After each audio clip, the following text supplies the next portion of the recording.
I don't know how much value I have in this universe, but I do know that I made a few people happier than they would have been without me. And as long as I know that, I'm as rich as I ever need to be. Hey kid, what time is that? It's time to refresh.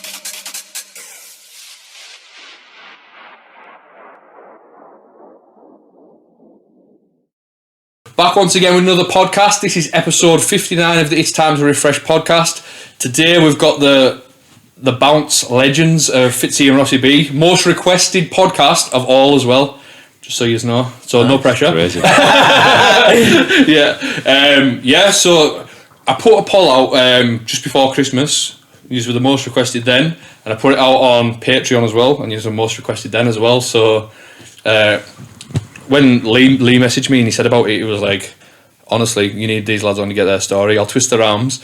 Even if Ross doesn't want to do it, I'll still twist his arms. I'll reply to you. Yeah. I was busy. Yeah. So I finally got his ear.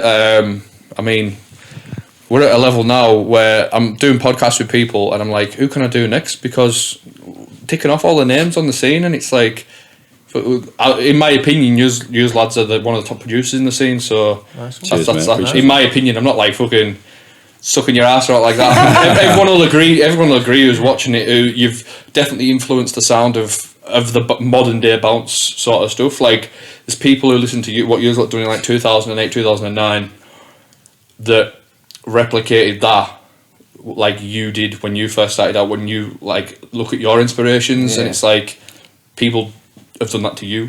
That it's a bit mind-boggling, like, but it's like there's a Fitzy and Rossy B sound that as you've obviously heard yourself. Do you know what I mean? So as I start off with every podcast, what did you have for tea last night? I was at Old Trafford last night. I had a steak pie. Steak pie at Old Trafford, eh? I had bloody chicken shawarma, and I'm paying for it today.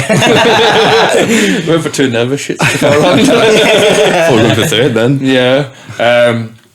Decent. Honestly, I can't remember what I had for tea last night. I went down to a place called Wasdale near ours by the lake and that, and had a couple of desperados, and we got a takeaway from our shop. So chicken curry, fried rice. Nice. Mate, when I first moved into my house, one of the first things I did was check the Just Eat. That's what you do, isn't it? Yeah, you see what's available in the radius. Yeah. You do. Absolutely, yeah. It's part of like, I was watching this thing, and it was part of when people are looking at like house valuations and that. If you've got like stuff that's close to you that's like renowned in the area, say you've got like a top rated restaurant and that does deliveries, is that it not much, but it adds sale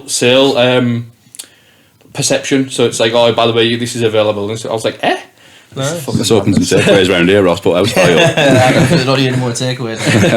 So enough about food and that. We'll get on to what people are actually watching this for, and it's your story. So where did it all start for you? Who was the music man first out of the two of you? I'd probably say me, but you were the DJ and I was more the keyboard. Yeah, I got my decks first, and I remember I used to make tapes, and we both took music at school because we just, well, as a DOS really, weren't it? Yeah. That's what it was in GCSE. It wasn't mum, don't worry. No. Well, GCSE in my school was if you done GCSE music, you either learned how to play Wonderwall, or you do the Sound of Music, as in performing arts with the music. I think they give up Walt Wheels. We didn't do any of that, did we? No, we had to play the keyboard at some point, or I did. In our situation. We used to go in groups, didn't we? Yeah, it was always in groups of two. So let me just paint a picture for those who don't know. So I went to the same school. Yeah. Same primary school. Same when high did you school. meet? When were you friends? 4 years old. We were like best old. mates since we're reception, weren't literally it? started primary school. Like, I must have had a daft chat, and that was it. Best mate since, yeah. Oh well, that's a good start to get. So when we turned up to music, I didn't know you taking music. Yeah, at that the was time. weird. Yeah, we both kind of picked it, and then on the day, just seen each other. It's like, what are you doing here? It's like, There was me, you, and another lad, weren't there? Everyone else were like, I don't know, just didn't hang around with us, did they? No, not really, to be fair. But yeah, we got into music, and it was mainly around keyboard at first, and then how things progressed is, I think, was it Mrs. Anderson? She involved or introduced flipping dance DJ. Right. And then that kind of, we started messing around But with before like that, when I got my like decks, I used to make a tape the night before, didn't I? I used to always bring it, we had tapes in them days. Yeah. And I'd bring in a tape, and we'd go in these soundproof rooms, and we're meant to be like practicing on keyboard, so Ross obviously with a whiz on that. And you used to put one hand on the door, didn't you? And one hand on the tape And to then press play. Because if you feel the handle going down, You you could press just crack play. on then and just... And then we just pretend to be playing. But That's how it started, I think wasn't I it? did piano lessons from the age of about 13 to about 7. Well, no, I think I finished around the end of high school. So that's why I was pretty nifty on the keyboard and So are you trained to a level? trained in the arts. I was black belt or what? I was, It's a black belt Jedi. keyboard. No, I got to grade 5 and then Grade sort of 5. canned it after that. Which, in all fairness, I do regret to a certain extent. But I think everyone who learns an instrument always says, yeah. it's like, if I just stuck at it, I'd be Because you stumble mastermind across now. these bloody Instagram videos and you see these whizzes on the piano, it's like, Christ, that's mega that, to be fair, but Yeah. no, that's no what it's like Alex to us K rips or watching anything him. going on there on pianos and stuff, but yeah. Yeah. Yeah, so then they brought in Dan CJ, didn't they, into school. So And when you're I in remember. secondary school, is the bounce scene prominent in your school? Is it? Oh, yeah, massive, weren't It was all about sort of Monroe's at that time, I think. Yeah, well, there was an under 18s night, weren't there? Lever, DJ Oh, yeah, Lever. what was that called? That's why Lever Churchill's. to this day is still one of my favourite Church- DJs. yeah, We scored yeah. Churchill's, didn't we? Churchill. So that was a massive influence on us, weren't I it? used to lie to my parents and said I was DJing at New Era. New Era was like a youth club round the corner, sorry. And I used to tell them I'm going down to DJ at New Era because I didn't think they'd let me go down. And anyway, I dropped the flight case off at New Era and walked round corner to Churchill's, raving off for a few hours and then walked back stinking of Every sweat. Friday, weren't it? Yeah, it was good fun. Yeah. So what? So when you were sort of getting into it, who was the sort of names? You just said Lever there. What other names were you following when you sort Greenie? of? Did you say Greenie? Greenie Yeah, was that DJ come back- later though, didn't it? I think when we first started, it was always Alex K, wasn't it? Look up, Yeah. Alex K has always been our hero. What era was Monsoon it? Dreamworks, definitely. Yeah, yeah. Clubbed as well. Yeah, they're the three big ones really, to be honest with you. So these are the sort of tunes you were hearing on the Monroe's tapes and stuff like that, where you were like, That's I've a got this good sound. sound. Yeah. Well, I was right. getting the vinyls, weren't I? And then I was mixing them. To be fair, Badly at the time. Back in the day, it was a mixed bag because you were playing a lot of trance. There was like some flipping Euro dance and stuff like that, and it was a mixed Yeah, bag. 'cause we were to be like fair. 14 at the time, Yeah, weren't there we? wasn't Like much last year of bounce, school. like proper knocking about. 15. To be fair, it was like quite a mixed variety. Anything they played at Monroe's, to be fair. So you've got your hand on the door of this room, soundproofed room. What sort of tunes were you bringing? Were you educating them? Was it like coming? I did this last night. Listen to this tune. Yeah, this tune. Yeah, and that was all pretty much bounce. it. So it was Yeah, all, yeah, like I yeah. say, Alex K, Monsoon and Dreamworks, all the tracks at the time. What year was this? If you don't mind me asking. What year? Yeah. Knocking back a few years now. It was. So Well, you- everyone you- thinks we're older than we are because when we were making tunes, we Early got signed at like 16. That's I've always struggled with figuring out how old you are because I remember you having releases in like 2006. I think that's when we first started. Yeah. It must have been around like about 2000. I think we left school 2005, and the year after we got signed because we were getting signed when we were 16 Yeah, straight away. yeah. We'll get into that. Well, definitely. But so yeah, you're in school and you've got your inspirations and stuff like that. Yeah. At what point you said your teacher introduced dance EJ? Yeah. But like, is this where you thought should we make dance tunes? I remember I said to the teacher, I remember. "Can I take that? Can we take it home for the weekend and have a play about it?" She said, "Yeah, of course you can, because it's obviously all for kids." And then I figured out I think it was Sony Soundforge at the time, how to rip a bounce sample out of a track. Right. Probably why loads of our tunes is nick samples. Yeah. And then I put that into Dance EJ, and I rang Ross, and I'm like, "Ross, I've just figured out how to put a bounce sound into a track." So the day after you come round that weekend, the Saturday, Yeah. and we made our first bounce tune on Dance EJ. No, madness that. See your tunes when you first started out. What sort of level were you at?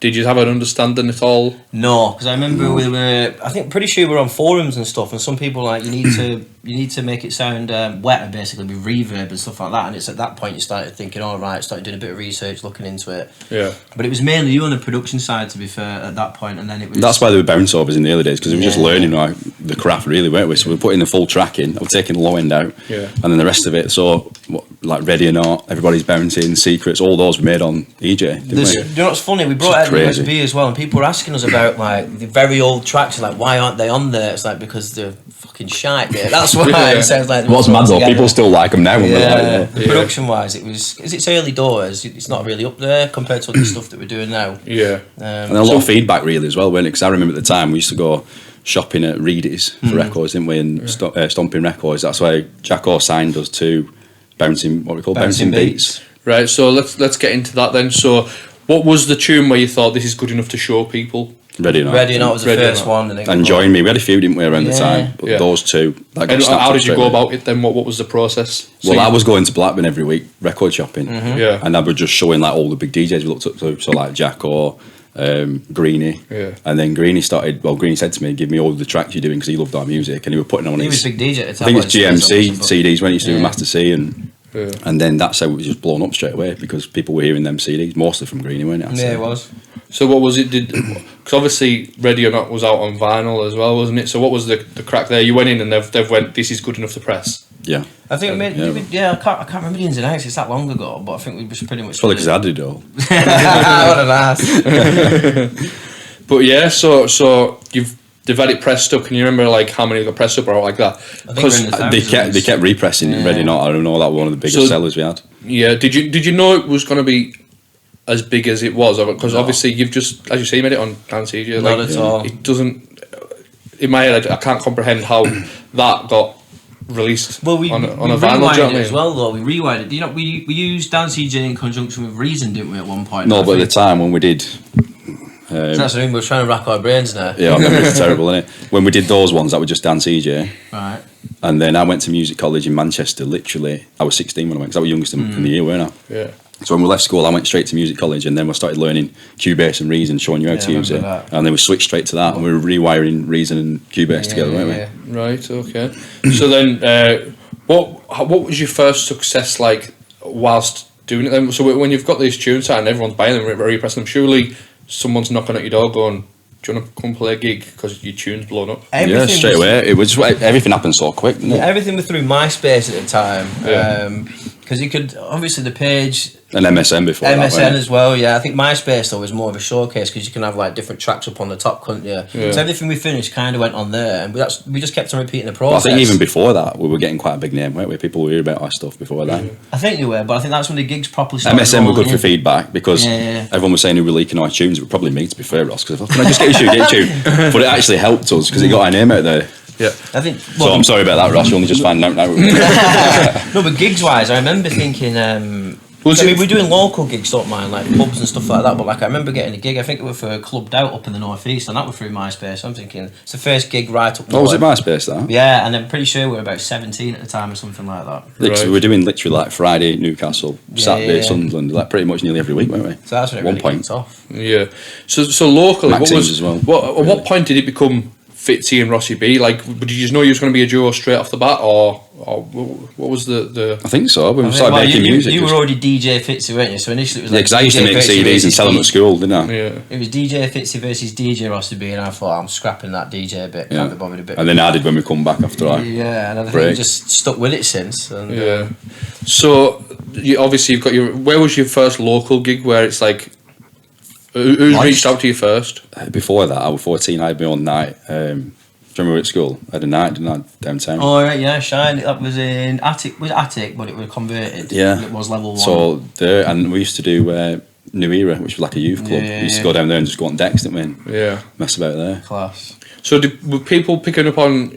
Oh my God, these are the lads making these tunes straight away off the back of it. It was quick, weren't it? Like Yeah. the bookings come in pretty quick, I didn't think they? they did. I think they were scattered initially, but then the bookings did start coming in as we started making more and more. To be fair. Yeah. And they were very much local gigs at the start, and then, like I said, it started panning a bit more up the northeast, weren't it? To be fair. Yeah, all up there, yeah. What was the tune that broke you? Like where you think, right, we'll put tunes out, they've had good reception, but this is done good. This. I think personally it was Please Don't Stop the Music for me. I remember like feeling like we leveled up on that one. 'Cause Yeah. there's certain tunes me and Ross talk about every now and again, don't we? And it's like, when you do a certain tune, you just think, wow, that's better than the rest of the stuff we've done. You feel like you're going up a level, like, Please Don't Stop the Music with 1. I think Klubbed with 1. Yeah. I think that Please Don't Stop the Stimulated Music were though pretty was, big. it was like that was like our sound. You know what I mean? It was like heavier bass line, Yeah. heavy kick, The horns, the dinkies. Yeah, all that kind I of always remember when we stuff. first started, our bounces were quite high. I've noticed this quite a lot sometimes in productions, you know, when people send tracks to us. Yeah. And if you notice our tunes, shouldn't be giving our secrets away, but a lot of our tunes are low bounces, aren't they? So we always try and go the octave lower with a bounce. Yeah, And I right. remember I got that from a guy in Australia I used to be friends with, just sending my tracks when we started out. And he said, just put your bounces lower. Listen to Alex K. Listen to all the big tracks. They're all like deeper, lower bounces, and it does give it that more of a rumble on the low end, doesn't it? Yeah. So you were at Manchester doing the music college. What were you taking away that you implemented into the Fitzy and Rossy B thing? Were you leveling up production wise? Like, was it getting better for you? Like, did you notice a difference going to this school at all? Yeah, only just on the door, really, like using Cubase and reading rather than dance EJ, because obviously it's limitless what you can do then. Yeah. But actually, I remember when we finished Secrets, which were a big tune, just before they signed it, they said we want to bring it out, but our breakdown were a bit crap, weren't it? Yeah. And I was like, wow, listen to this, Ross, we can make strings we used to use Atmosphere. Yeah. Everyone thinks we use Nexus for it, but it was Atmosphere, weren't it? It was Atmosphere. And so we made the strings, and I'm sure we exported them because I didn't really know Cubase fully at the time. Only like a few weeks into going to college. Yeah. We exported the strings and put them into Dance EJ and released it Secret. So the strings from that are from Atmosphere in Cubase. Yeah. Excellent. So at this point, you're sort of you've made a little name for yourselves, and you're starting to get a proper understanding of the music. You seem to be the guy on the piano, as I've seen out there, and it's all sort of coming into place.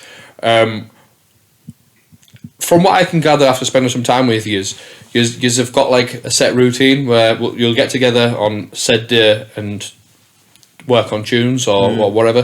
So, did you take it seriously to begin with? Like, what was the process? Were you meeting up every?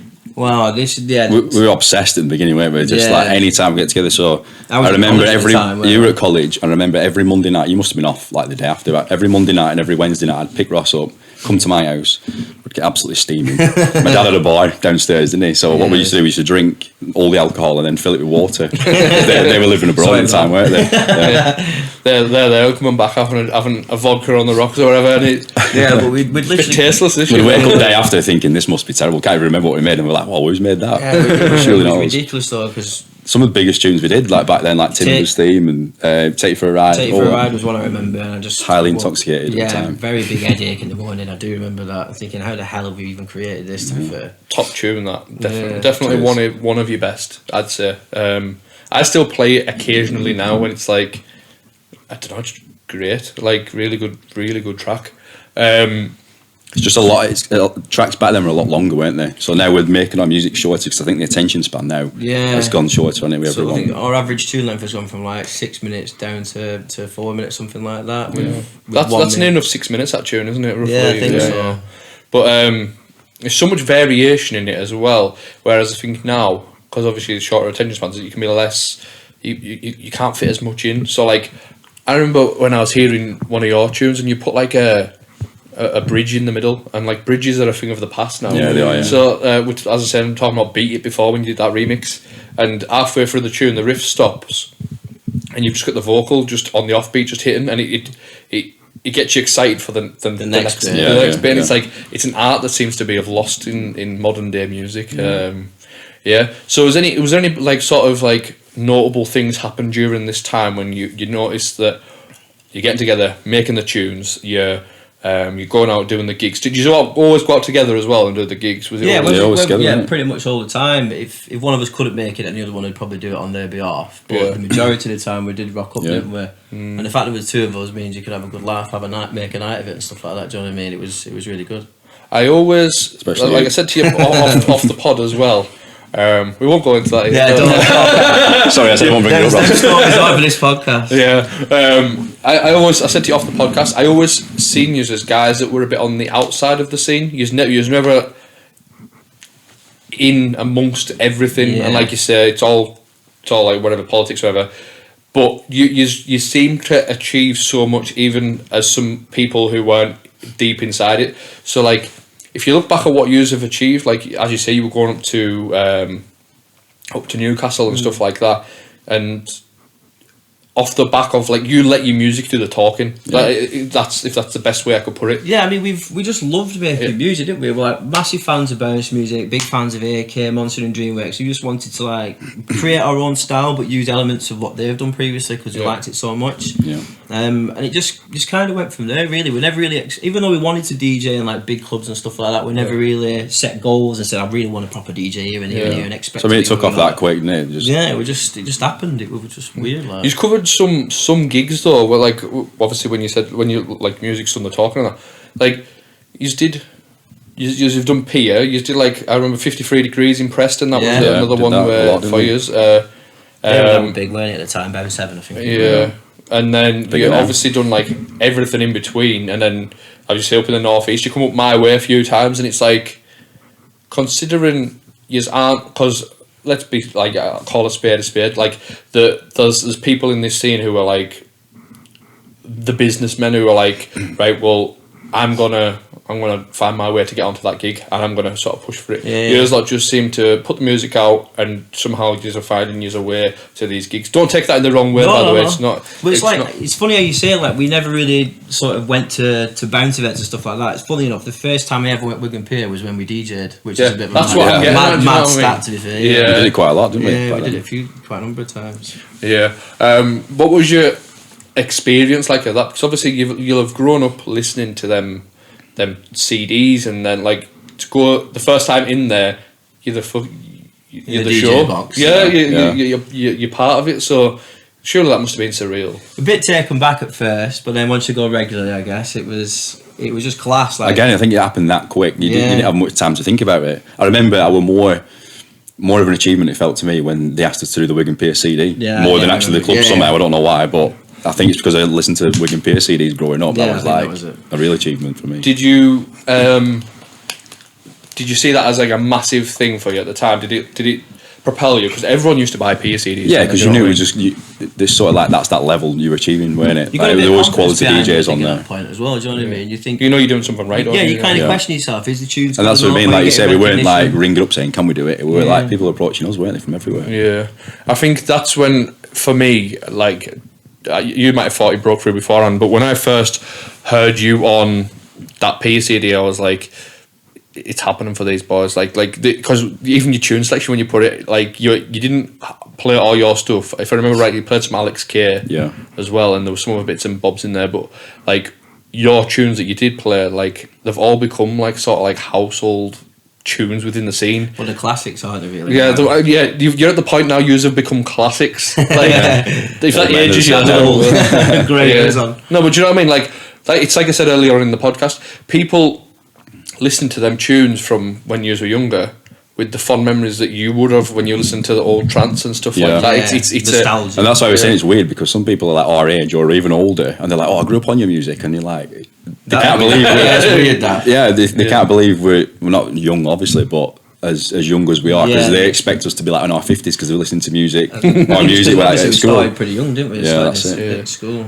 So yeah, you were saying about I've sort of skipped ahead there, but like you were saying about you were getting gigs and stuff like that, and you were going out and you were just getting on with it. Did it just seem like you were just rolling with it? Like did you just like not need to take like did you just take a step back and think, fucking hell, like if you'd have told us when we first opened up the door, like that we're gonna be like heroes to some people. It was funny because I said that in the studio a few weeks ago. I said, imagine if we could go back to our 14-year-old selves and say, you know, one day these are the sort of tracks you'd be making. Like, because we used to listen to Alex K. I know I keep mentioning Alex K, but he was like, for us, just the pinnacle. Like all our productions are all based on Alex K. I can't believe people can't hear it that as much as like everyone says we've got our own style, but it's basically just a copy of Alex K, really, isn't it? It was in the beginning anyway. Yeah, we've kind of moulded into our own style, I'd say. But there definitely are elements of AK in there, without a shadow of a doubt. But then there's other elements of other people as well, I'd say. As I know, this is a bit of a question you might not have an answer to, but like, have you ever played with Alex on gigs before? We have done a gig with him. I think it was just the one gig, wasn't it? I don't know. Did he do Bounce Heaven? Did in Blackburn we used to do every week, didn't we? Moist. He was there one time, and then we did the Walt Finchy got him over for an event. In Wigan. I think Right. like And 2 years ago. did you cross paths? Like, did you talk at that? Yeah, it was got a picture of him and Yeah, a picture. Did he let on about your tunes? No, I don't remember. No, to Finchy he said, Did yeah, like as though he knew who we were, but we didn't say, we're Fitzy Rossy or anything like that. Because I wonder We've if never he really been like listens that, to have your tunes going, what bastards they sound like? Yeah, This is sound really like old. Yeah. replicating my But sound. honestly, I'll be honest with you, when I heard your tunes the first time, it wasn't. I didn't hear. I obviously you can tell because there's only like so many donk samples out there, but it didn't seem like you were ripping off Alex K. To me, it was.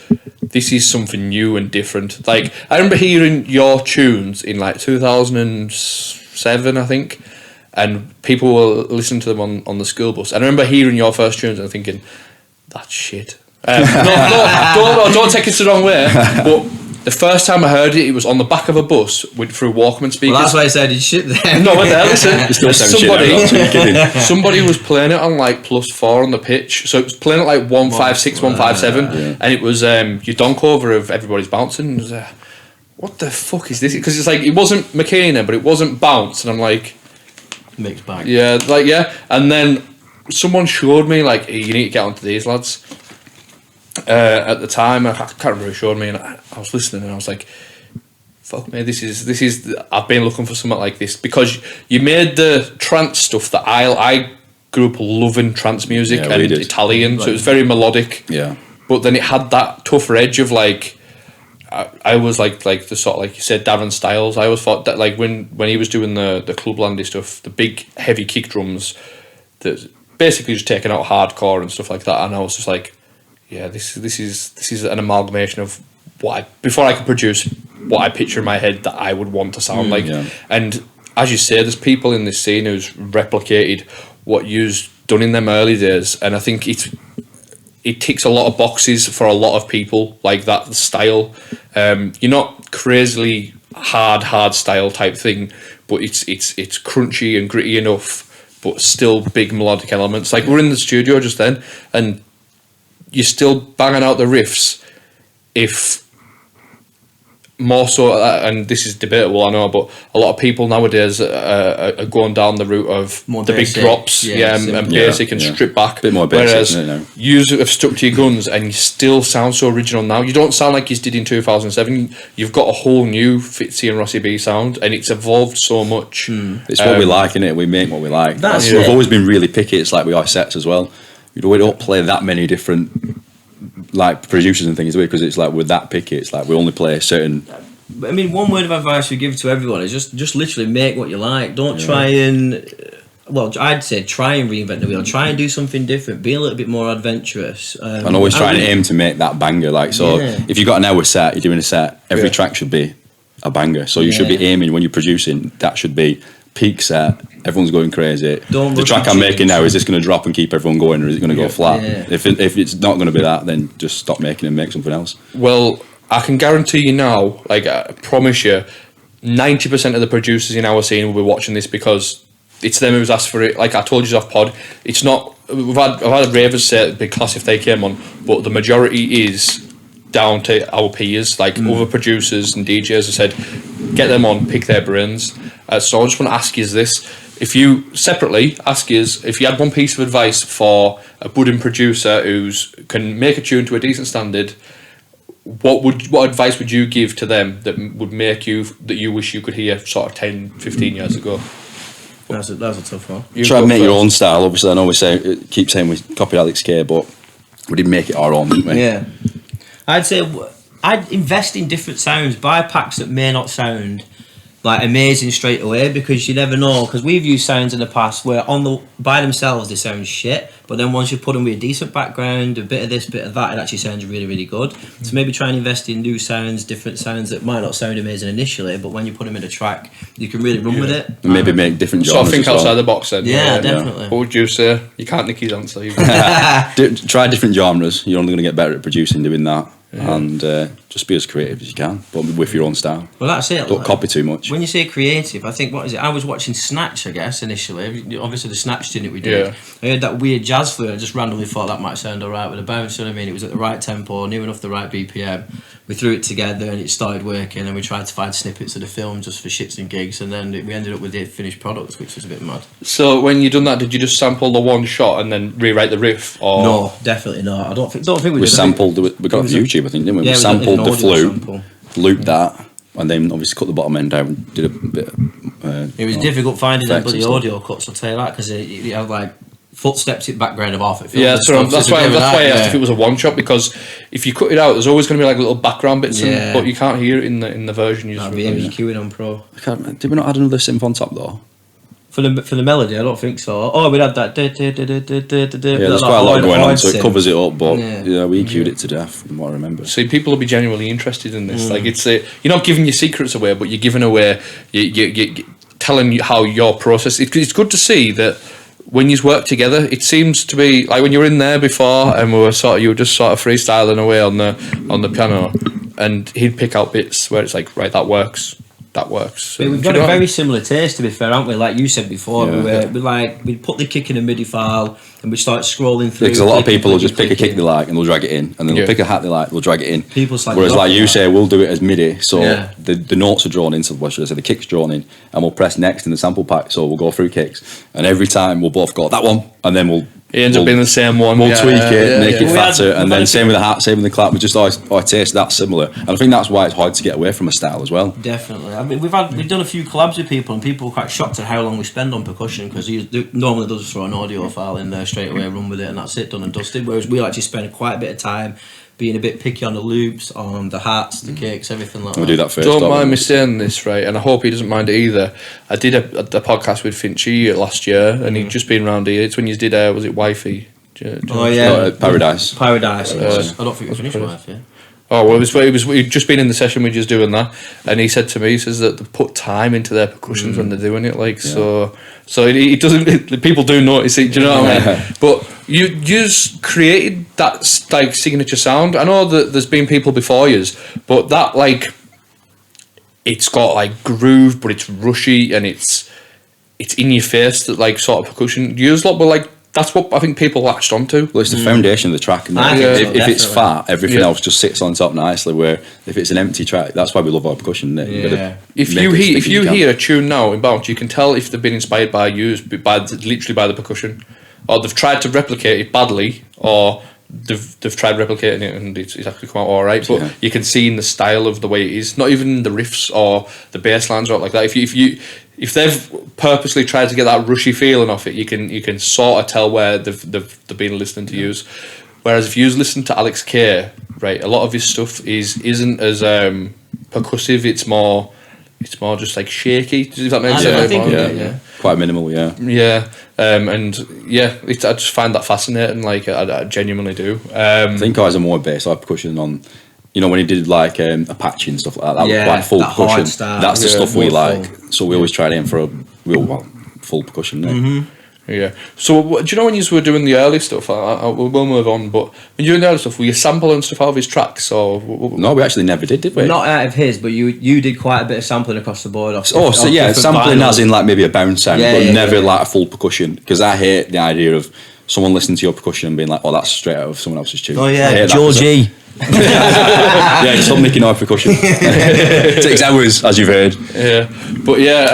I understand where you're coming from, but it's just one of them things when it's not often you like. I said this to Phil last week on the podcast as well.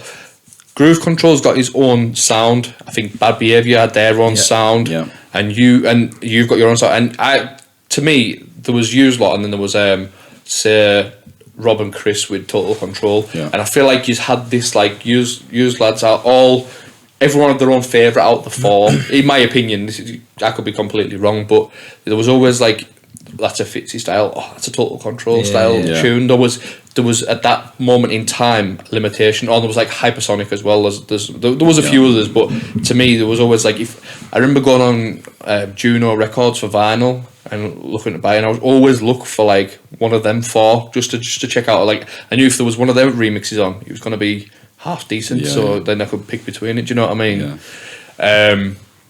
So sort of moving forward in like 2010, 2011, when the sort of scene went in its arse, what was your positions within the scene? What were you doing at the time? When did we take a break? Was that, I don't know. You moved to Manchester working, didn't you? Yeah. And we didn't plan it. The years just rolled by. And how many years was it, to be fair? Was it 4 or 5 years? 4 or 5 years, I think, I think we were getting together a little bit, so we never really finished. We're always talking about it, saying let's get together and make music, and then we just never got round to it, did we? To be fair, I know you're saying you're very forgetful, but I'm quite good with numbers and stuff like that, right? So, if I'm not mistaken, I believe that you sort of tailed off 2010, the beginning of 2010. That's probably about right, yeah.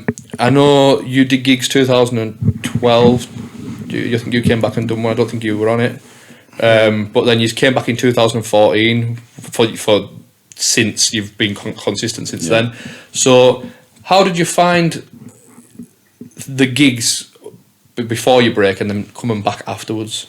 I think we were a lot busier when we came back, to be fair. Yeah, the scene seems to be picking up massively. Yeah, definitely. I think we had the good gigs initially, and then it tapered off. But then when we came back and started producing again, I think we just in a big turn. Started getting booked. I think they've gone to a high level now. than what they were then. Don't get me wrong, What, some gigs? big ones. Yeah, when we used to do like Clubbed Out and stuff, they were some of the biggest ones up in the they were. northeast. Yeah. And we did Nowadays- Bounce 7, obviously, we were residents on Bounce 7 whatever Yeah. at the time. But since we come back now, they just take it. I mean, if you look at BTID, and that, BTID obviously. those Yeah. shows are doing an amazing. It's aren't they? unbelievable, isn't it? I just wanted to ask you as well. I know people will want to know the answers to this because it's just. I want to know the answer as well. To be fair, before you left in sort of like the 2010 sort of time, you did a couple of originals like Stimulated and Time Time Will Never Let You Go. Time Will Never Let You Go. Sorry, I forgot them. I'm blank. What was behind that? Because obviously we seen you obviously did remixes like Take Me for a Ride. You did GXB. You did Please Don't Stop the Music. All these ones, but these ones are like, as far as I'm aware, these are 100% original. Yeah, they are. Yeah. So what made you want to go original? I think we got Stimulated started as an instrumental, Yeah, it did. and then we good met- friends with Jamie Agar, Yeah. and he said, "I've got a Singer, cracking vocalist. We'll get her to write and record." So Yeah. he sorted that out. That So got did she signed. write the vocals? She did. Yeah, and then Time Will Never Let You Go. I don't know how that come about. I think we definitely got a Pella back of that. I think she sang over one of our songs, Yeah, and we just gave got her the an Pella. instrumental of a different track, and then she sang to it, and we didn't. And then she just gave us the Pella, didn't she? Yeah, she gave us a Pella, and then we just restructured the whole track, went back to basics, and just Started pretty from much scratch, made yeah. a brand new track. We did. Yeah. How did you find that working on an original in comparison? Because you're literally working on a blank canvas at this point. Well, one thing we'd make instrumentals. That's one thing, but if we have a vocal to work with, I find it's a hell of a lot easier. Because, To work with a vocal. Yeah, definitely. Because Ideas spring up and that. that's it. You're just a lot more creative. Well, you can be a lot more creative because you've got something to work with. Whereas starting with a blank Well, then again, canvas you is are more stuck with the difficult. chords, aren't you? With To the a certain vocal point, to a you certain can degree. change the chords to a degree, but yeah, you are stuck in like a. You are not pigeonholed as such, but you've got to stick with the root note, obviously. Yeah. But you can be a lot more creative. But yeah, original stuff. I think one of the most original tunes we've done, Klubbed, would you say?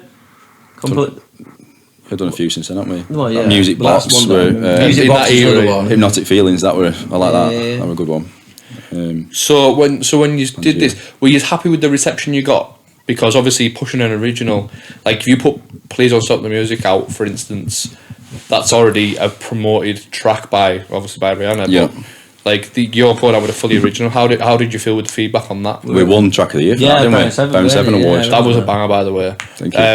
I think that the Time Will Never Let You Go one, I liked it, but for some reason it never really worked Took on the off. dance floor when I played it. I tried to push it as much as I could. Whether the donk was too hard, I don't know, or maybe there's timing. Because I feel like if that got released today, it'd probably be not too bad as an Yeah, original. yeah. Not saying it was like before its time or anything The like that. Stimulator was a lot bigger, wasn't it? but- Yeah. I don't know whether that down to the production, the vocal, or all of the above. To be fair, It's but the we- same bouncing Follow You, that. Yeah, Isn't it? And that did well. We just wanted to make two completely different tracks, like you said, just run with whatever's working at the time, and it seemed to work. Well, to be fair, Stimulated as an instrumental works on its own. It's a banging on its own. So you having that vocal line just give it that little bit more. So yeah, you had your break, and then you came back in 2014. Yeah, it was 2014. It was the end, I think, with like December, weren't it? 2014. I remember you come back and you, for whatever reason, I went to Bounce Heaven, the Ballers. You were on there, and we the actually first time I heard "Open Your Heart," and I was like, "Yes, this is good. This is good. That the boys are back." Because I think you come back and you did a couple of tunes, and I think it took a bit for you to find your feet again. Yeah. Don't take that the wrong way. No, definitely. No, I think I enjoyed. agree I with think that. when we did Put Me in a Trance, Yeah, I did. when we come back, I enjoyed that. Yeah, because I think you did. Can't Get Enough were quite a big one That as was well. a weren't it? really well made tune. Because I remember making I Can't Get Enough. Yeah. And then If you do we say pretty so much yourself, finished that's- it, and then we scrapped it. What? So if you do say so yourself. we did.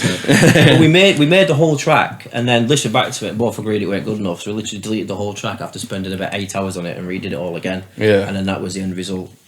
But I just But yeah, I think when I came back, I was like, if this is the sound they're rolling with, I'm up for this. I've directly ripped that off. If you must know, I took inspiration from it because when I heard it, I was like, oh, this is good. It's like I like on the break when you had the kick drum and then it built up and the dun dun dun dun, and it built up. I did Chasing Stars and promote my own tunes here. I really shameless plugs. I know, no, I did Chasing Stars, and I only want to point it out because someone pointed out to me how good the layout was. And I'm like, I can't take credit for that. That's Fitzy and Rossy B. I've just literally heard that when I'd had a beer in Bowlers and I was a bit fucking 10 sheets to the wind. I was like, this is a fucking tune. Like, do you know when you have that moment where you're a bit steaming and you're just like, I like this. 'Cause it's the first time I heard it as well. I was like, this is good. This. Yeah, and so I stole it. So I'm sorry, boys. Yeah, I bet you can't tell though, can you? There's no chord progressions or anything's the same. That's what I mean. So no one would know, but in your no one head, ever know. yeah.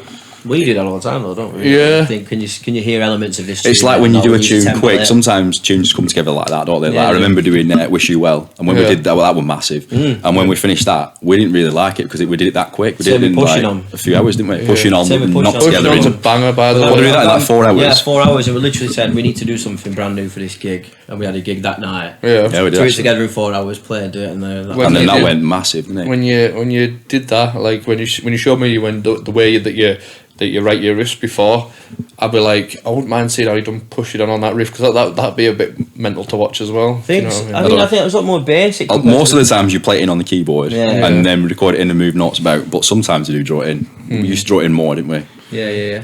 So so when you came back, obviously you did that bounce. I think that was a good gig. I think you did the Mega Rave as well when you came back. Is that Which one was a mega one? Oh yeah, we did. No, I remember that. That was at 53 degrees as well, wasn't it? No, the Mega Rave one was Bowlers, if I'm not mistaken. it? Again, so the bounce they did Yeah, we did do a couple of times. Yeah, I didn't we? remember. They did the takeover with they had like every room was bounce, and then they had the Mega Rave where there was a hardcore room and a bounce. Yes, Yeah. we did. I remember that now. And then obviously he's come back. He's been playing for like the likes of Sopranos. You did let me see. You did Acceleration. You did a The whole list of- Guildhall were a good one, weren't it? Preston, really that good. was Bounce Bounce 7, Heaven. was it? Yeah, we'll come back. Yeah, Yeah. and then obviously it's all start. Did you just get that buzz back straight away? Like Yeah, we missed it, didn't we? Definitely. I did. There was yeah, I mean, this might be a question you wanted to ask us, but what do you like more, playing the music out there Yeah. or making the music? And We still can't decide because no, not to be fair. you're in there and you're making a bang and you just know sometimes some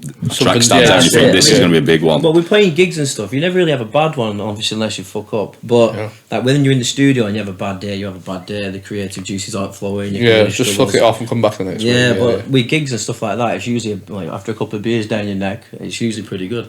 Yeah, Good not too many beers though. But yeah, the way I see it is like I think if you never DJ'd again, I wouldn't be asked. No offense, but if you stop producing, I think I'd have a problem with that. Like I'd be like, oh fuck, like it's you see certain people who come and go from the scene. And it's like, oh well, they've whatever. Like I think yous are a big part of it. Like you still like your new sound. You can see people, especially more so when you released your sample pack, that people still copy. Yeah, like, we've heard loads of like rip-offs since our pack come out. Not rip-offs, but you know, Yeah, just yeah. getting similar, Yeah. getting a lot closer to the sound. So I Yeah. think if you did go, you'd be a huge miss. Whereas if you stop DJing, I think people would miss it. But I think it's because they know other people can play our music. Yeah, that's it. But like your DJ sets can be replicated. Yeah. But I don't think there's no one out there production wise could do the Fitzy and Rossy B. They couldn't fill the void if it was missing. And I think it was missed during sort of The time we had 2011 ish. That's when you see all these people who sound like the old Fitzy and Rossy B come along, and it's like shows how much of an influence you lot had on it. Does that make sense? Yeah.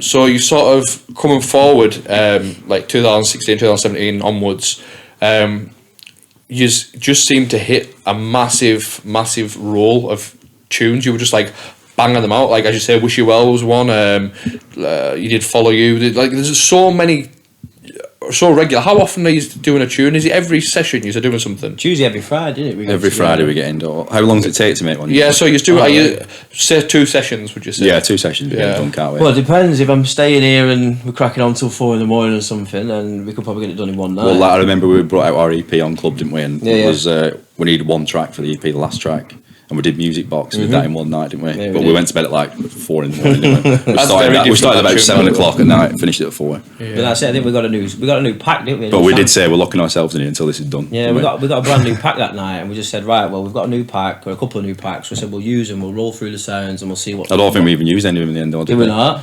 No. I remember you put up a picture on, was it Instagram or video, and it was on your sample of Music Box, and it was like, need to use this sound for Music Box. in like, so you must have heard it and been inspired to. It was an old. I had a vinyl, like an old German tune. Oh yeah, I remember that. And it was the same concept. Crank up the Music Box, and it was like the twinkle sound. Yeah. And then so we typed it in Splice, didn't we, to find it? Yeah, we did. And it was just one note, We got and then sound. started playing, the riff, and slowed the track down. And Don't be telling people this, so we go and make them remix. no, I could delete that bit. Well, no, it was all created, so it's a proper original riff. It's just the sound itself was. Oh from yeah, Splice. absolutely. Yeah. Yeah, if no one can recreate the riff, then fuck them. You know what I mean? But so sort of going forward in this new era of your tunes, what's been your favourite so far? Like since coming back, you have literally made so many. Yeah, there's a few castles up there for me. Wish You Well always What goes song did we off. call Hill called again? Oh, Envious. Envious for Yeah, that's me. one of my I mean, the favourite. last One of my riff- favourite tunes I've ever made. Though. The last kicking for us is mega. It's Follow You, the bounce on that. Yeah, I love yeah. that. Like, So if you had to pick one, what you saying? Envious. Well, would old Fitzy Rossy be pre 2010? What you saying? pre 2010, Clubbed. probably. I'd probably agree. So you both to it. agree on that one, yeah? Yeah, From since you came back till now, what's been your best? Envious. I'd say Envious as well. Do you reckon, yeah? Well, I like it as well. To be honest with you, the production on it was really, really good. Melody was good. Structure was good. Pushing On were bigger though, I'd say. No, Pushing On was bigger. But if it's but personal Yeah, favourite, personal I'd say favourite, Envious, yeah. Envious. I like it. Decent. I like that. I like that. a lot. Intoxicated as well, that goes off. Intoxicated was alright. Yeah. So as lockdown came, I just want to get into this as well. Were you being more active in the studio? Obviously, is that a bit more free time at all? Or? No, we actually followed the rules. To a certain extent. yeah, You were in because- Manchester, weren't you? So it was hard work coming over and Yeah. Because if you were driving anywhere, there's a potential to get pulled, weren't there, and ask where you're going and stuff like that. Yeah. but then towards the end you started coming, didn't you? That's Yeah, when it was we a bit relaxed got back towards to the work. end, and we did crack on a bit, and we started getting stuff out. Yeah. Yeah. think Were you first coming one over back- here for your hours walker days? Is that what you were doing? Yeah. Walking out of Coffee. studio. Yeah. Yeah. So as I said, so through lockdown, you weren't head down, sort of hammering the tunes out. No. Towards the end we were, weren't we? Yeah, I Only think the towards first, the end, but initially first few no. months we weren't, but then the Yeah. second lockdown we were locked down in the studio, weren't we? Yeah, we were. Got quite a bit done. So since you've came back, obviously we'll get into this as well. Like you've since coming back in 2014, you said you noticed a difference. See, coming back after COVID, did you notice a difference in? Was it like night and day then? I wouldn't say so. What was it? No, I don't think they're watching it then, were they? No, not to be Is fair. it similar? Straight after COVID, the clubs were round, weren't they? Because Yeah, everyone they was were. fed Yeah. up of being stuck inside, and then I think it's sort of slowed down. Tapered a off little and bit. back to normal. a little bit. Back to normal now. I'd say. Yeah. We'll talk about some of your notable things. Obviously, I do my research into all my guests. So, he's got booked for Spain. Was it Scam that you did? Yeah, it was. Yeah. You didn't do that though initially, No, did you? I pulled the sickie last minute. Sorry, Ross. So yeah, I Don't did fancy it now. Did it on my own. I'll You tell had you to fly what. to Paris, then Paris to there. It was a nightmare to be fair to and then Javi Bass got me absolutely annihilated, and then not you. I think I went to bed about 4 and he's knocking on again at flipping 7 for my flight. God bless him, dropped me off at the airport, but the hangovers were insane. I don't think I was the worst one though. Jonesy was pretty bad, and then there was I think it was sound selectors maybe as well. It was another big piss head. At least you admitted it now. On camera as well. Dropping you, do we? What other sort of notable gigs where you've produced tunes and you've went, can't wait to see how this goes down tonight? Do you know, like, there's times and places for things? To be honest, pretty much every time. So like Yeah. next track we do, next gig after that, we're like, can't Yeah. wait to part. Like we've got one tomorrow in Sunderland, and I can't wait to drop the new one. Yeah, right. So for instance, is there not one that sticks out in your head? So you were saying before you thought you'd sort of leveled up when you do Please Don't Stop the Music. Mm-hmm. Can you remember the urge to want to play that out for the first time, for instance? We were that busy at the time. I can't remember specifically what I gig can't it were. remember what Can year you? it were or anything like that. I remember where we made it and what we made it on and stuff, but I can't remember what the gigs we had at the time, to be fair. But I remember it was a changing point. I remember thinking, I can't wait to drop it. Yeah. But like you say, every gig we have, we do try and finish a new track for a gig. Yeah. That's generally the general consensus, isn't it, to be fair? Yeah. So when you done the one with Carl, for instance, you both agree that was a big one for you. Can you remember the first place you played that, for instance? Yeah, I do. It was Kronos, wasn't it? Oh, was it? Yeah, I remember that. I remember it was in 1-3, not one. Electric Soup. That's it. Yeah. Electric Soup. Oh, was it? Yeah, Can't and the fellas had the masks on as well when they were DJing. Yeah, definitely. It went down really well, to be fair. Yeah. And it's like, obviously you've got your notable ones, so like, on paper, say Klubbed, for instance. Klubbed is like a underground banger, isn't it? It hasn't got the vocal on it, but it's like, it's nice and it's gritty and like... Really gritty. Yeah, so do you have like memories with that where you first played that? Like, did you know it was going to work at first? Obviously, retrospectively, you're like, of course it's going to work, but that was very fresh and new sound at the time. We made that in the studio in Blackburn, didn't we? Yeah, we did. Nathan's studio, wasn't it? I can't remember the gig though, first time we played it, can you? No. Can you remember any reactions to it, like sort of thing, like when it first came out? Because, as you say, it's not your stereotypical vocal tune where it's thing. It's like, if you play this, it's gonna hit or miss, isn't it? Really, It wasn't really reaction in the clubs. I think the more noticeable stuff is the comments online and stuff like that. Saying, "Wow, this is different," and you know, I've Yeah. never heard anything like this. This is a brand. So In was this them on the days, there were forums or- we didn't have a Facebook page, nothing then, did we? So we got SoundCloud. We got SoundCloud at that point. we only set the SoundCloud up when we come back with Open Your Heart. Yeah, was it on forums or? Oh shit! Then. Yeah. Probably, but we weren't on them, were we? Yeah. Right, excellent. I've got a couple of questions for you today, if that's all right. Yeah. So.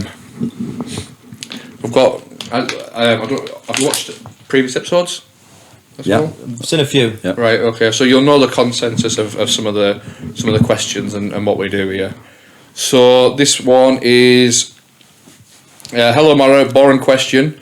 What's been your favourite gig ever and why? And that's from Chris Thompson. I know I've sort of asked you this, but is there any that sort of stick out for you? Ever.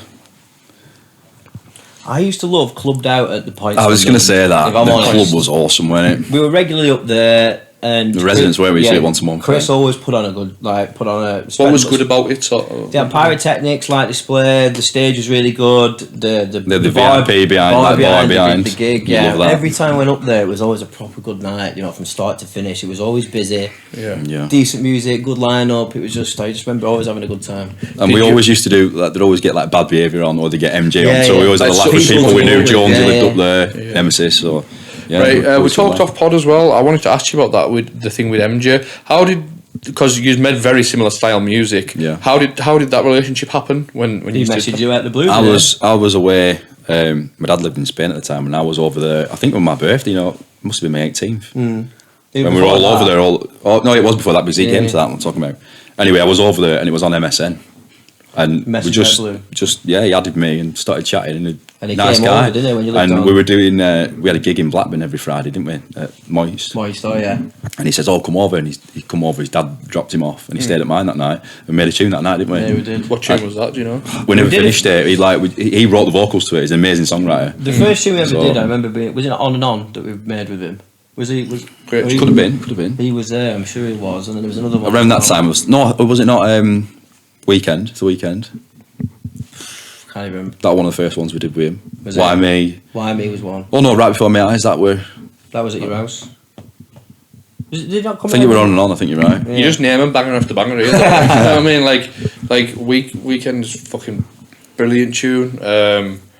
On and On. Still, like, even now, you still hear it in clubs. Like, it's ridiculous. Like, Did a set we had Ross on Easter just The gone, wasn't it? classics. You Yeah, couldn't is that make the it, one we could were you? talking about? For Yeah. Finchy, yeah, and that was class to play a full set of our I old was tracks. gutted, I didn't couldn't make that. To be did it good. feel nostalgic for you? Yeah, we're good. Played it back and it's like, oh, I remember I made this in my room. Yeah, That's those bring back whiskey. memories when you listen to like I Walk Alone and all these tracks. Yeah, Yeah. still like that now. Yeah, honestly, like you don't realise how much of an influence you had in my area. I remember all the local like lads who used to think like, oh, I'm an MC, blah blah blah, and the amount of it was like your tunes were like go-to tunes to MC over when they were recording stuff. Yeah, man. So like you'd hear like they were promoting your stuff like mad. Like I remember a lad who probably watched this actually. Jason Savage, do you know him? Oh yeah. Limit. He used to record CDs, and honestly, like 90% Fitzy tunes, Fitzy B tunes. I'm like, oh, this is good tune. This is good tune. And then like you can tell, like a lot of people were influenced by what you lot were doing. So it's like, did it ever annoy you? Because I know for a fact this has happened. That you go to a club and you'd hear one of your tunes played before. It's happened a few times. It never bothered me, you know. I always felt like quite proud of it. Funnily enough, I remember going up to Klubbed Out, and it's when we made Please Don't Stop the Music, and I think we might have released it, and we never actually got to drop it in Klubbed. No, and that annoys me. If it's a new one and you want to play it, that'll annoy me. But Yeah. if they're playing, like, we've made that many tracks, we've made like over 150 tracks. So Yeah. if they're playing something we're not going to play anyway, that don't No, bother it me doesn't bother you at all. But Although it was Carl new. Hill did it once, Call. Yeah. He was on the set before me at Spronos and he played. What did he play? Can't remember what it was, but he put it on and I remember standing up and he was like, "Oh shit, I didn't know Fitzy were there." No, it can be frustrating, but I imagine it happens quite a lot to you lot as well because, as I say, I can promise you now, I've never been to a bounce night and not heard a Fitzy and Rossy B tune. So if you're on the lineup, it's more than likely it's going to be played. Yeah, it's mad because when we're on, we always hear our tunes, don't we? Before. Well, that's it. Yeah. I don't think I've not. Going to do Flop or Bop with these now, if that's all right. Yeah, sound.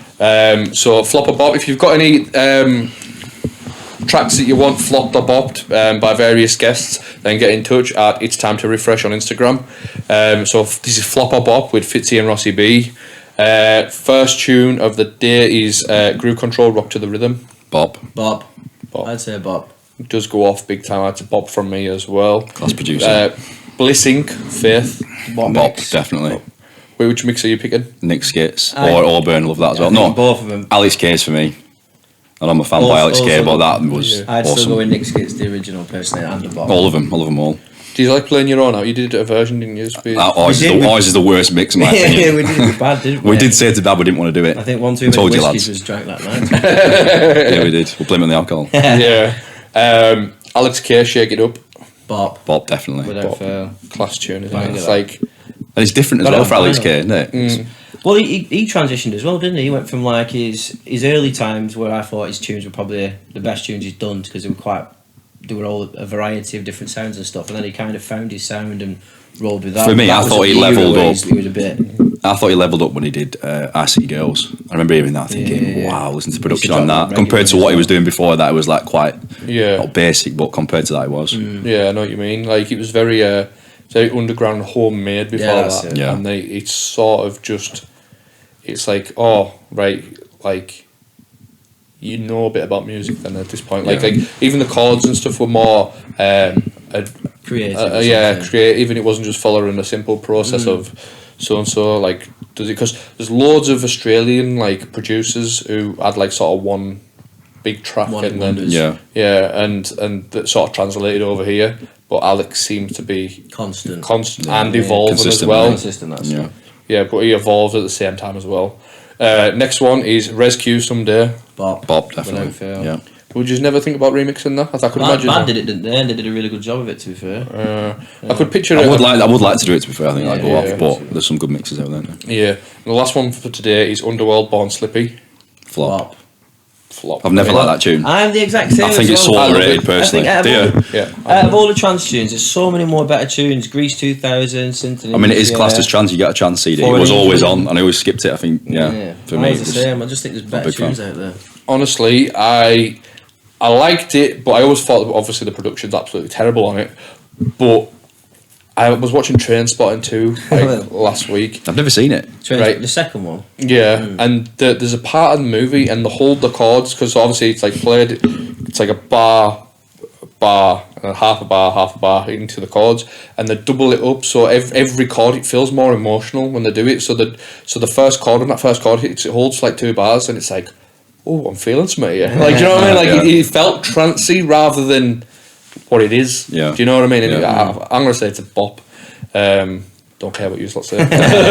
You're selling it. Yeah, and that's Flop or Bop for today. Next one's Throwback Attack. Right, I don't want you to sit and ponder on this. I want you to just say the first thing that comes to your head. So we'll start with you first on this one.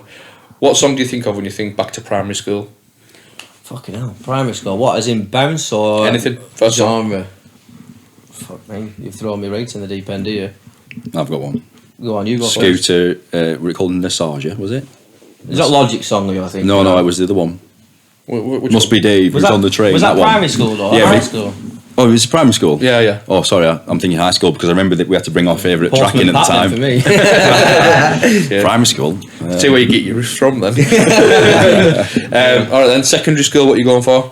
That's Scooter. Which called Nostalgia. No, I always thought Logical song, but oh yeah, I know what you're talking about. Must be Dave was on the train, that one. Yeah. Because we had to bring in our favourite track in music. And I brought that in. Have you seen that? That's like a sketch that do you know Our Country or This Country, whatever it's called, with Daisy May Cooper? Do you know the one that's set in Bristol I think it's like Not for it's like me. a comedy thing on the BBC, and there's a scene where there's like a thick lad on it, and he's showing the priest. He's like, "You need to get into rave music. Just let it take you with you." And it's that riff in the background. Is it? And he's there. And he's got his hands in the air. It's proper cringy, but it made me like realise I still love that song. It's amazing. So go on then. When you first started out, what was the tune that you think of when you was like your early days? Alex Gay, Got to Be Love. Superfly. Yeah. I'd say. It was massive at the time. Yeah, you probably would agree, to be honest with you, because it was massive in the Accrington area, to be fair. It's what everyone MC'd to, everyone loved it, it was massively played. Still big round here now. Yeah, it is, to be fair. Yeah, you can't get away from it round here. What song do you think of when you think back to the golden era? So your golden era. So you could have two different eras if you wanted to. Just your favourite our tracks. Yeah, no. I'm in UK, Alex anything. K then for me. I just remember that coming out and it being so original, basically, and I think that was around. I think my favourite bounce tune of all time is Splash, the Monsoon and Dreamworks. That as well. Love that. Nice. Absolutely nice. And when I say right here, right now, what song is the first song that pops to your head? It can be one of your own. It could Come be on, it's studio that we've not finished. Yeah, me too. Yeah. Oh well, I won't ask you what that is because obviously it might not be out yet. No, we'll finish it, it's all right. Yeah. So right before we sign off with you today, obviously if you watched it, you've seen it before. You're about to get on death row because you've sampled someone. And they're not happy with it. One bit first time. A court case is not enough, so you're going to be getting the electric chair because they brought the death penalty back, and Fitzy and Rossy B are on the way out. It's going to be a massive void in the bounce scene. What's the last meal you're having? Oof. Starter, main, dessert, and beverage. Starter, French onion soup. Love that. Always have Shout, done. absolute shout. Probably steak for main. What steak we're going for? And I'll jam Fillet. Fillet. Medium well. Filling me up. Peppercorn sauce. Mash and chips, because I can't decide. Carbon right You up. can have what you want. Fuck knows. Ice cream for dessert. I'm obsessed with ice cream. What type of ice cream you having? Mint choc chip. Okay. Starter wise, I'd have to be a greedy bastard. I'd have to get a McDonald's breakfast. Right. And then Oh, for, you can do better than that. Alive. No, I like a McDonald's breakfast. But it's, anyway, lunch would probably be a kebab. I'm a filthy bastard, I know. And then tea, maybe a KFC. But we're having free Or a meals, not a starter. Fuck it, I'm having You're the first to do it. Put your phone down and he's on Just Eat already. I'm on them all. Dessert wise, it'd probably be an apple crumble or something. I'm a sucker for that. Okay, right. And what you're washing it down with? Nice whiskey, I think. Yeah, Old nice fashioned. bourbon, old fashioned. Yeah. I'd agree with that. Say we're very You're similar. going on your way out anyways. You may as well have a pint of it as well. Just there. Full bottle of JD. No, well, you may as well. No, you're on your way out. Cheer Yeah. coming then. You want to be numb when you get the chair. It's got me in a lot of trouble like Jack Daniels in the past. Right. I just want to say thank you, lads, for coming on today. Thanks Because for having us. Yeah. it's honestly, it's good to hear your story as well because you've never actually documented it anywhere. So, No, we've not. So really, like to hear the ins and outs of it, I've been genuinely interested, and I'm sure I'll have you back on at some point as well because we talked about some off pod that I think will be a good concept for you to do as well. So yeah, I just want to say thank you. If you made it this far into the podcast and love listening to us, thank you very much. Please share it with your mates. And where can people find you?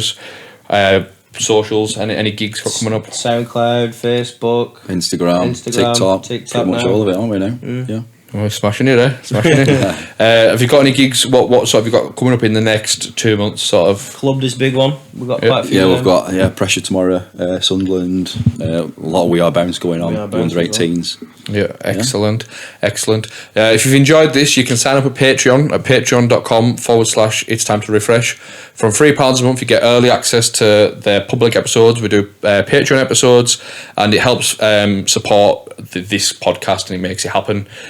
Funds for fuel to come to these places, for equipment and upgrades and everything like that. I just want to say thank you to you lads for coming on. This has been a bucket list episode, and I'll see you again soon. Thanks for having us.